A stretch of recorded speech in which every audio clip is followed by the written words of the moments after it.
రైతులందరికీ నమస్తే. నా పేరు సుమన్, హైడ్రోజియాలజిస్ట్. ఇప్పుడు ఒక చిన్న జనరల్ టాపిక్ చెప్పాలనుకుంటున్నాను. భూమి మీద 3 రకాల శిలలు లభ్యమయ్యే అవకాశం ఉంది. అగ్నిశిలలు, అవక్షేప శిలలు మరియు రూపాంతర శిలలు అని అంటాము. ఈ 3 రకాలుగా తయారవుతాయి.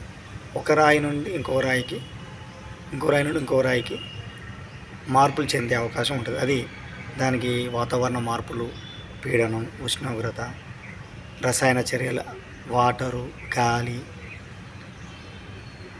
గ్రావిటీ, రకరకాల చర్యలు జరిగి అవి ఒత్తిడికి లోనయ్యి వాటి సహజ గుణాన్ని కోల్పోయి ఇంకో రాయిగా ఏర్పడే అవకాశం ఉంటుంది. అంటే ఉదాహరణకి గ్రనైట్ అనేది మొట్టమొదట ఏర్పడిన రాయి, అది రూపాంతరం చెంది నైస్ అనే రాయిగా మారుతుంది. దాని లక్షణాలు వేరు, దీని లక్షణాలు వేరు.